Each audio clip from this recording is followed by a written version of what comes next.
नमस्कार. मी पूनम अमित देसाई. हा माझा मुलगा श्री अमित देसाई 2 वर्षाचा आहे. त्याने ॲसिटिक ॲसिड पिचा प्रयत्न केलेला. ते पिताना त्याच्या अंगावर सांडलं. तर मी अंकुरा हॉस्पिटलमध्ये त्याला घेऊन आले. इथे आल्यावर त्याला इथले डॉक्टर मिलिंद जांभगी या डॉक्टरांनी त्यांच्या स्टाफने एक 8 दिवस PICUमध्ये ॲडमिट होता तो. त्यांनी खूप छान ट्रीटमेंट केली त्याच्यावर.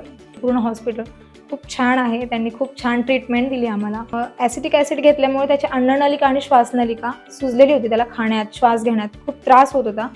परंतु त्यांनी त्यांची ट्रीटमेंट अशी दिली की म्हणजे लगेचच तो कव्हर झाला. त्याला श्वास घ्यायला जो त्रास होत होता त्यांनी ज्याप्रमाणे ट्रीट केलं त्याप्रमाणे म्हणजे त्याला कव्हर झाला. तो छान त्याला श्वास घ्यायला यायला लागला लगेच.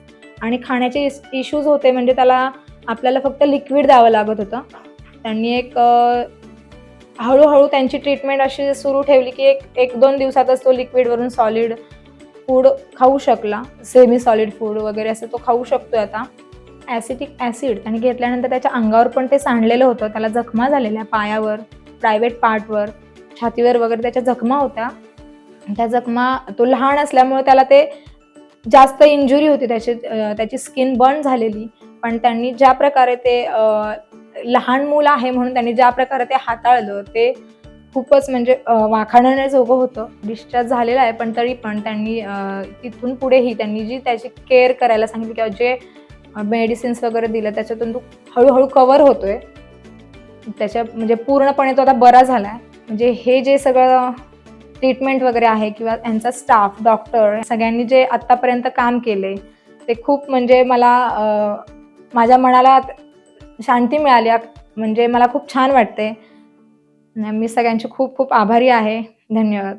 श्री हा 2 वर्षाचा मुलगा आमच्याकडे साताऱ्याहून जवळपास 8 ते 10 दिवसाखाली आला होता. त्यांनी ॲक्सिडेंटली ॲसिटिक ॲसिड नावाचं केमिकल पिला आणि मोस्ट ऑफ द टाईम्स काय होतं, असे पदार्थ किंवा केमिकल्स ॲक्सिडेंटली मुलांच्या हाती लागतात. ते कशामुळे लागतात?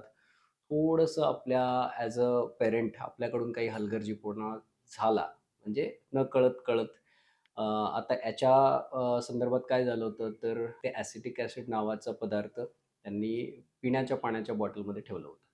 आता मुलाला कळत नाही की ते पाणी आहे की ॲसिड आहे. ॲक्सिडेंटली त्यांनी ते पिलं आणि त्याच्या श्वासनलिकेमध्ये, अन्ननलिकेमध्ये पूर्णपणे बर्न्स झाले होते. जवळपास ग्रेड 2, ग्रेड 3च्या मध्ये बर्न्स झाले होते.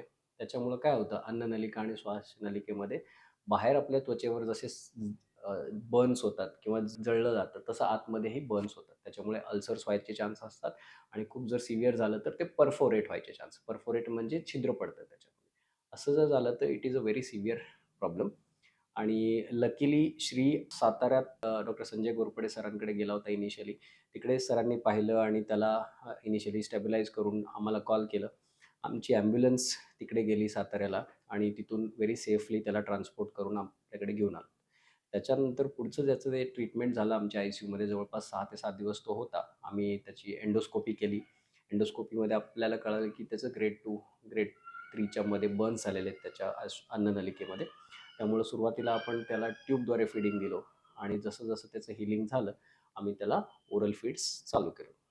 ओव्हरऑल 6 ते 7 दिवसाच्या ICU स्टेमध्ये तो ठीक झाला आणि त्याला डिस्चार्ज करूनही आता जवळपास 5 दिवस झालेत. आज तो माझ्याकडे फॉलोअपला आला आहे आणि एकदम ठणठणीत दिसतो. या व्हिडिओद्वारे मी सगळ्या पालकांना हे सांगू इच्छितो की ॲक्सिडेंट्स हे सांगून येत नाहीत.